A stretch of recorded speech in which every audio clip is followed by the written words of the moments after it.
Salam la famille, lors d'une conférence du Dr Zakir Naik au Kenya, une chrétienne est venue poser des questions profondes sur l'islam. Restez avec nous jusqu'à la fin. Malheureusement, plus de 80% d'entre vous qui regardent nos vidéos ne sont pas encore abonnés. Nous vous prions de vous abonner pour nous soutenir afin d'atteindre les 200 000 abonnés. Inch'Allah. Bonjour Dr Zakir Naik, ma question est la suivante. Pourquoi le prophète Muhammad avait-il peur de l'archange Gabriel? Ce n'est pas normal. Si j'ai bien compris votre question, pourquoi le prophète Muhammad avait-il peur de l'archange Gabriel? Très bonne question.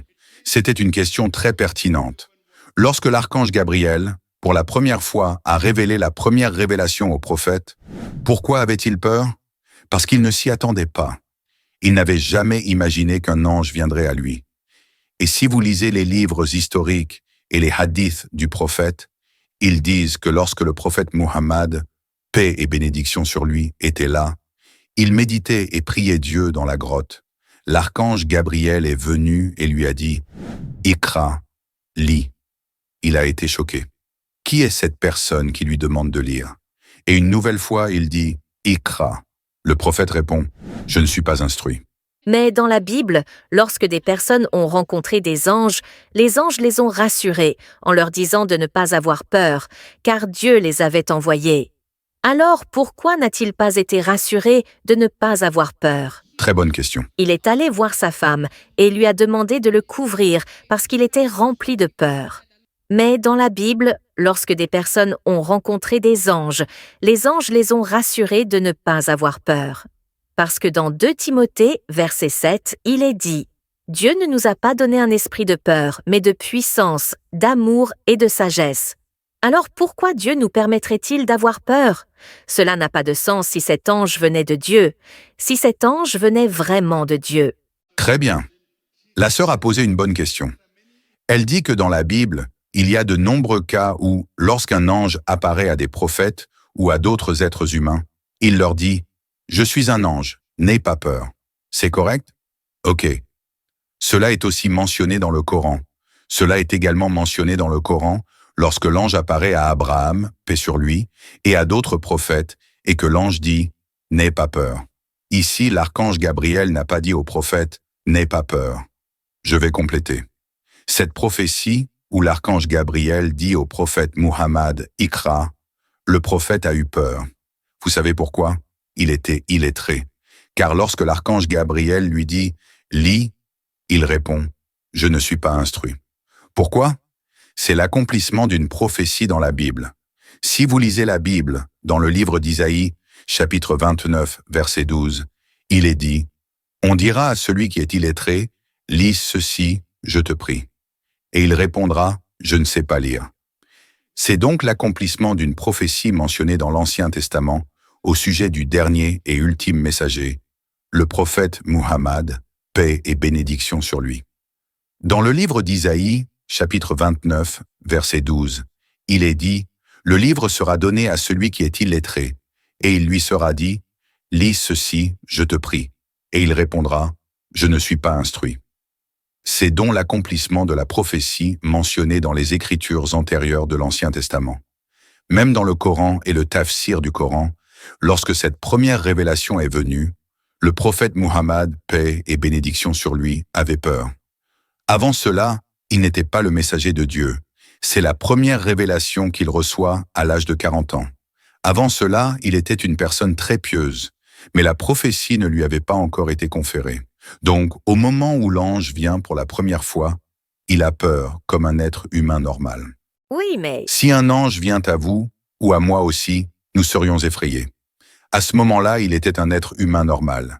La première fois que l'ange vient, et lorsque l'ange lui demande de lire, il pense qu'on lui demande de lire, mais il ne sait pas lire. Il est illettré. Alors il répond « Je ne suis pas instruit ». Puis l'ange répète à nouveau « Lis, Iqra, lis ».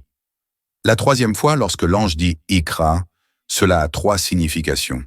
La première, c'est lire. La deuxième, c'est réciter. Et la troisième, c'est proclamer. Alors il réalise « Oh, il me demande de répéter ». Et pour répéter, vous n'avez pas besoin d'être instruit. Correct? Pour répéter, vous n'avez pas besoin d'être instruit. Ensuite, il dit « Iqra bismi rabbika alladhi khalaq, Khalaqal insana min alaq. Lis récite, proclame au nom de ton Seigneur qui a créé les êtres humains à partir de quelque chose qui s'attache, une substance semblable à une sangsue. Alors, lorsqu'il récite le verset en entier, le prophète Muhammad, paix et bénédiction sur lui, comprend que ce que l'archange Gabriel veut, ce n'est pas qu'il lise, mais qu'il répète. Et il le répète. Khalaqal insana min alaq. Et les 5 premiers versets du Coran sont alors révélés. Quand il rentre chez lui en tant qu'être humain, il tremble. Puis sa femme, Hazrat Khadija, qu'Allah soit satisfait d'elle, l'enveloppe et lui dit « Ne t'inquiète pas, tu es un homme de Dieu, aucun mal ne t'arrivera. C'est cela, un être humain. Alors, qu'y a-t-il de mal à cela? Si quelqu'un voit un ange et a peur, il n'y a rien de mal à cela. Mais si l'ange continue de venir encore, et que cette personne continue d'avoir peur, là vous pouvez poser une objection. La première fois, c'est normal, c'est un être humain. Pour moi, c'est un être humain. Il est un messager de Dieu, donc s'il a peur, c'est normal.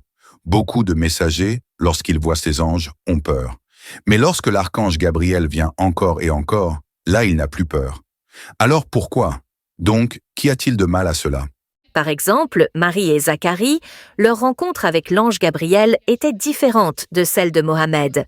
Après leur rencontre avec l'ange, Marie et Zacharie n'ont pas eu peur une fois l'ange parti, contrairement à Mohammed qui a continué à ressentir de la peur après la rencontre. Et Dieu ne peut pas, il ne nous donne pas un esprit de peur. La sœur pose la question. Lorsque Marie, paix sur elle, a rencontré l'ange, et lorsque Zacharie, paix sur lui, a rencontré l'ange, ils n'ont pas ressenti de peur. Donc, ressentir de la peur, ce n'est pas quelque chose de haram. Ce n'est pas quelque chose de mal, c'est humain. Oui, pour moi c'est normal, c'est humain. Certains ont peur, d'autres n'ont pas peur. Ici, nous comprenons que, la première fois que l'ange apparaît, il y a une différence entre le prophète Mohammed, paix et bénédiction sur lui, le prophète Zacharie et Marie. Tout d'abord, la Vierge Marie n'était pas prophète. Exact, monsieur. Ils reçoivent une bonne nouvelle et l'ange repart. Ici, on comprend qu'il n'est pas nécessaire que si un messager ressent de la peur, c'est mal, ou qu'un autre messager ne ressent pas de peur, c'est bien. Chaque messager est différent. Par exemple, le prophète Moïse a parlé à Dieu face à face. Abraham, lui, ne l'a pas fait. Alors, est-ce que cela fait d'Abraham un prophète inférieur? Non, monsieur. Jésus, paix sur lui, n'a pas parlé à Dieu face à face. Cela fait-il de lui un prophète inférieur? Non. Le Coran dit qu'Abraham est un ami de Dieu. C'est un titre. Cela signifie-t-il que les autres messagers sont ennemis de Dieu? Non. Ce sont des titres donnés. Chaque prophète est unique en lui-même. Nous ne ferons objection que s'il fait quelque chose d'inhabituel, ou quelque chose d'incorrect, ou quelque chose de péché. Mais avoir peur n'est pas du tout un péché. Pour moi, c'est normal. Moi, en tant que docteur, en tant que personne intelligente, si un homme a peur et un autre n'a pas peur, cela ne les rend pas supérieurs ou inférieurs l'un par rapport à l'autre. Mais ce qu'il faut observer, c'est ce qui se passe après. Après cela, qui était le plus audacieux? Le prophète Muhammad, paix et bénédiction sur lui, a continué à interagir avec l'archange Gabriel. Y a-t-il un autre prophète qui a interagi avec l'archange Gabriel autant que le prophète Muhammad l'a fait? Connaissez-vous un messager? Un messager comme Zacharie ou Marie, paix sur eux, ont-ils interagi autant que le prophète Muhammad? Non. Cette interaction dépend d'Allah. Si vous regardez, l'archange Gabriel a été choisi spécialement par Dieu Tout-Puissant pour donner la révélation au prophète Muhammad, paix et bénédiction sur lui. Pour les autres, il est venu un nombre moins important de fois. Pour le prophète Muhammad, il est venu beaucoup plus de fois. Donc si vous regardez la vie entière du prophète, il est évident qu'il a interagi davantage. Il a parlé à l'archange Gabriel bien plus souvent. Si vous examinez les hadiths, il y a de nombreux récits qui montrent qu'il a interagi bien plus fréquemment que tout autre messager. Pourquoi? Parce qu'il était le dernier et ultime messager. Donc la première fois qu'un messager voit un ange et qu'il a peur, c'est normal. C'est un être humain. Il n'y a rien de mal à cela. Pourquoi faites-vous objection? Qu'y a-t-il de mal à cela? Est-ce que c'est un péché? Non, ce n'est pas un péché. Mais après la rencontre, vous ne devriez pas avoir cette peur extrême si cela vient de Dieu. Si vous avez une rencontre avec Dieu, il doit vous rassurer en vous disant de ne pas avoir peur. Il n'y a aucun problème. Vous voyez, cela montre que le prophète Mohammed était un être humain. Oui, les gens ne devraient pas penser qu'il est Dieu. Sinon, comme les chrétiens, les gens commenceront à penser que le prophète Mohammed est Dieu. Je trouve que c'est une bonne chose. Si un être humain a peur puis croit, il n'y a aucun problème. Il est un être humain comme vous et moi. Tous les prophètes étaient des êtres humains. Donc, vous mettez une condition selon laquelle il ne devrait pas avoir peur. Mais c'est votre condition, pas celle de Dieu. Comprenez-vous? Pour moi, si c'est un être humain, oui, s'il est Dieu, Dieu ne peut pas avoir peur. Cela prouve donc qu'il n'est pas Dieu. Et c'est pour cela que dans notre kalima, nous disons que Muhammad est le serviteur d'Allah. Tous ces actes prouvent qu'il est un être humain. Je pense que c'est un excellent exemple. Tous les messagers de Dieu étaient des êtres humains. Ils n'étaient pas Dieu. Sinon, comme de nombreux chrétiens, ils appellent à tort Jésus Dieu. Ma sœur, croyez-vous que Jésus est Dieu? Oui, Pouvez-vous citer une seule déclaration sans équivoque n'importe où dans la Bible, où Jésus-Christ, paix sur lui, dit lui-même qu'il est Dieu ou où il dit « Adorez-moi » ? oui, il n'y a pas de passage direct où il dit « Je suis Dieu, adorez-moi ». Il n'y a pas de passage direct. Je ne vous entends pas, sœur. Il n'y a pas de passage direct où il dit « Je suis Dieu, adorez-moi Ah, très bien, très bien, ». Mais il se réfère à lui-même. très bien. Cela signifie que ma sœur, vous reconnaissez qu'il n'y a pas une seule déclaration sans équivoque dans la Bible où Jésus-Christ, paix sur lui, dit lui-même « Je suis Dieu ». Pourtant, vous l'adorez. Cela signifie que vous ne suivez pas Jésus-Christ, paix sur lui. Jésus-Christ, paix sur lui, a dit « Je ne peux rien faire de moi-même ». Cela signifie qu'il était un être humain. Je juge comme j'entends, et mon jugement est juste, car je ne cherche pas ma volonté, mais la volonté de mon Père. Mais dans de nombreux versets, il est écrit « Je suis Dieu », pas directement, mais comme lorsqu'il dit « Si vous m'aimez, vous garderez mes commandements » dans Ma sœur, vous devez garder les commandements de tous les messagers. Pourquoi seulement ceux de Jésus, paix sur lui, et pas d'Abraham ou de Moïse? Ne devez-vous pas les suivre aussi? Abraham était-il un messager de Dieu ou non? Moïse était-il un prophète de Dieu ou non? Il l'était. Donc ne devez-vous pas garder leurs commandements? Oui. Alors quelle est la différence? Même Jésus était un messager, paix sur lui. Nous l'aimons, nous le respectons, mais nous ne l'adorons pas. Je l'adore. Pourquoi l'adorez-vous? Oui. Et une autre question, Maintenant, vous avez ouvert votre livre. Ok, lisez dans votre livre. Que voulez-vous lire? pourquoi, quand vous priez en islam, vous devez faire face à une direction spécifique et vous devez prier en arabe? Pourquoi l'arabe est-il la langue de base? Sœur, j'ai entendu votre question. Vous avez dit que quand vous priez dans une direction particulière. Oui, Alors, pourquoi priez-vous dans cette direction? Est-ce votre question? oui. Ma sœur, vous avez demandé pourquoi, lorsque nous, musulmans, prions, nous nous tournons vers la Kaaba. Pourquoi faisons-nous face à la Kaaba? Parce que la Kaaba est de notre Qibla. Le Qibla signifie direction. Pourquoi faisons-nous face au Qibla? C'est votre question. Parce qu'en islam, nous croyons en l'unité. Nous ne croyons pas à la division. Supposons qu'aujourd'hui, nous sommes tous réunis ici sous cette tente pour prier. Dans quelle direction prions-nous? À l'est, à l'ouest, au nord ou au sud? L'un dira l'ouest, l'autre dira l'est, un autre dira le nord. Dans quelle direction prierons-nous? Différentes directions. Donc pour l'unité, Allah dit que lorsque vous priez, vous faites face à la direction de la Kaaba. C'est un verset du Coran dans la sourate Al-Baqarah, chapitre 2. Nous faisons face à la Kaaba pour l'unité, et non pas parce que nous adorons la Kaaba. Certaines personnes peuvent penser que nous adorons la Kaaba. Aucun musulman n'a jamais adoré la Kaaba. Vous comprenez? Oui, La Kaaba est le Qibla. Qibla signifie direction.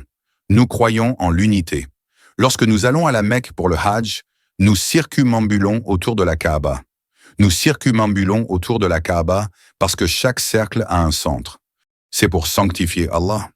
Le califat suprême de l'islam, c'est-à-dire Hazrat Umar, qu'Allah soit satisfait de lui. Il a dit, en pointant la pierre noire, le Hajar Aswad. Cette pierre noire ne peut ni me bénéficier, ni me nuire.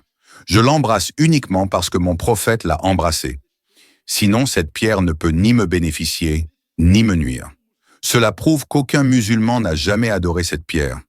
De plus, à l'époque du prophète, de nombreux compagnons du prophète se tenaient sur la Kaaba pour faire l'appel à la prière, la dent. Ils se tenaient sur la Kaaba pour donner la dent. Est-ce qu'un idolâtre se tiendrait sur l'idole qu'il ou elle adore? Est-ce qu'un idolâtre se tiendrait sur l'idole qu'il ou elle adore? Non. Cela prouve donc que les musulmans n'adorent pas la Kaaba. Nous n'adorons pas non plus le Hajr Aswad. Ce n'est qu'un Qibla. Nous croyons en l'unité. Sinon, ce serait le chaos. L'un dirait de prier vers l'Est, un autre vers l'Ouest, un autre vers le Nord ou le Sud. Donc pour l'unité, tout le monde dans le monde fait face à la Kaaba, à la Mecque, et nous prions dans une seule direction. J'espère que cela répond à la question. Donc, vous dites que, comme les chrétiens, d'accord, nous prions dans n'importe quelle direction, à n'importe quel moment. Pardon? D'accord. Comme les chrétiens, c'est comme si vous disiez que nous avons de la confusion, parce que nous ne prions pas dans une direction spécifique, c'est ça? Bien sûr, il n'y a pas de direction fixe. Pourquoi? Parce qu'on a la liberté de... Il n'y a pas d'unité. Certains chrétiens prient vers le Sud, d'autres vers l'Ouest, d'autres vers l'Est. Pas d'unité. Les directions sont toutes différentes. Très bien. C'est votre problème, pas le mien. C'est la raison pour laquelle Jésus-Christ, paix sur lui, dit dans l'évangile de Jean, chapitre 16, versets 11 à 14. J'ai encore beaucoup de choses à vous dire, mais vous ne pouvez pas les porter maintenant. Quand l'Esprit de vérité viendra, il vous conduira dans toute la vérité.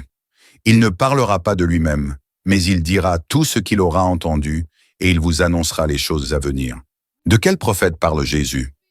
L'Esprit de vérité, c'est le Saint-Esprit. Ah, le Saint-Esprit. D'accord, attendez. La sœur a donné une très bonne réponse. Elle dit qu'il parle du Saint-Esprit. Qu'est-ce qu'il dit? J'ai encore beaucoup de choses à vous dire, mais vous ne pouvez pas les porter maintenant. Quand l'Esprit de vérité viendra. Sœur, la Bible dit que le Saint-Esprit était présent quand Jésus est né, oui ou non? Le Saint-Esprit, c'était Jésus. Sœur, répondez seulement à ma question. La Bible ne dit-elle pas que quand Jésus-Christ est né, paix sur lui, le Saint-Esprit était présent? Comment? Quand il est né? Quand Jésus-Christ est né de Marie, le Saint-Esprit était présent, n'est-ce pas? Ici, la prophétie dit « J'ai encore beaucoup de choses à vous dire, mais vous ne pouvez pas les porter maintenant. Quand l'Esprit de vérité viendra, il est d'abord question d'un homme, pas d'un esprit. Premièrement, il fait référence à un homme, pas à un esprit.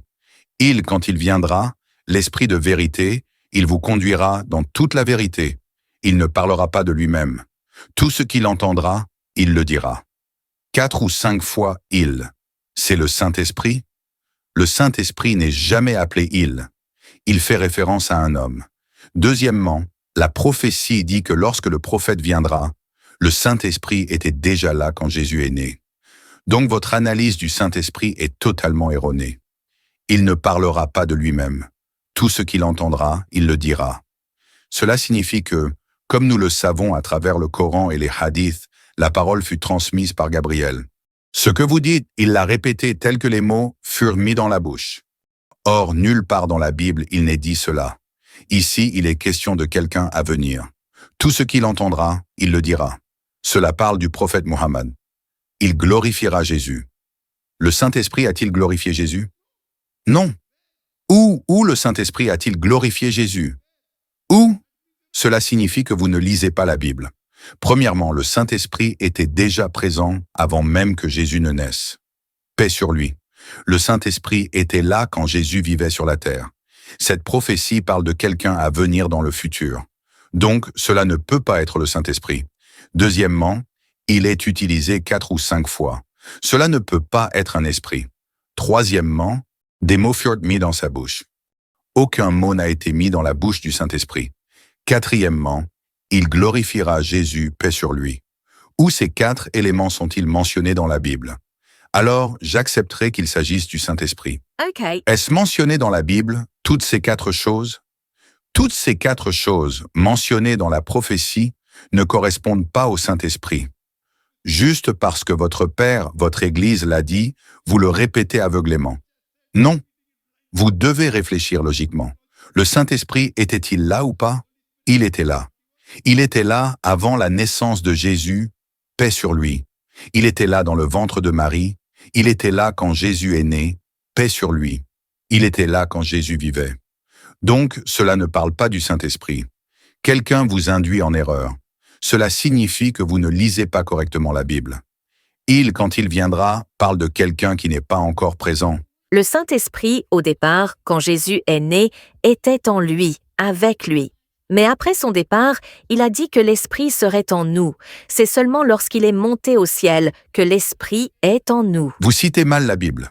La Bible dit que Jésus-Christ a dit « J'ai encore beaucoup de choses à vous dire, mais vous ne pouvez pas les porter maintenant. Quand l'Esprit de vérité viendra, cela signifie qu'il ne peut pas être en lui. Sinon, Jésus mentirait. Nous ne pouvons pas croire que le prophète Jésus puisse mentir. Pourquoi accusez-vous Jésus-Christ, paix sur lui, de mentir? Je ne tolérerai pas cela. Mon prophète Jésus, paix sur lui, est mon prophète. Vous ne pouvez pas l'accuser de mentir. Vous mettez vos propres mots. Jésus-Christ, paix sur lui, a dit « Quand il viendra, il vous guidera vers toute la vérité. » Donc le Saint-Esprit était déjà là. Pourquoi donc mal comprendre Jésus-Christ, paix sur lui? Il parle de la prophétie concernant le prophète Mohammed, paix sur lui. Dieu le Père, Dieu le Fils et Dieu le Saint-Esprit, nous les désignons par il, la personne. Où est-il mentionné Dieu le Père, le Saint-Esprit? Quel verset de la Bible dit cela? Quel verset de la Bible dit cela? Je vous donne une chance de répondre. J'essaie de vous expliquer que Jésus-Christ, paix sur lui, mentionne clairement dans la Bible la prophétie concernant le prophète Mohammed, paix sur lui. Très clairement. Pourquoi ne comprenez-vous pas? Où cela dit-il, Saint-Esprit? Le Saint-Esprit est déjà là. Alors pourquoi vous laissez-vous égarer? Je ne suis pas égarée, non. C'est de l'anglais simple, sœur. Bref. D'accord. Quelle est la prochaine question? Donc, quand vous rentrez chez vous, vous pourrez lire correctement. D'accord. Merci. Évangile de Jean, chapitre 16, versets 11 à 14. Notez-le. Notez-le dans votre carnet. Évangile de Jean, chapitre 16, versets 11 à 14. Merci, sœur.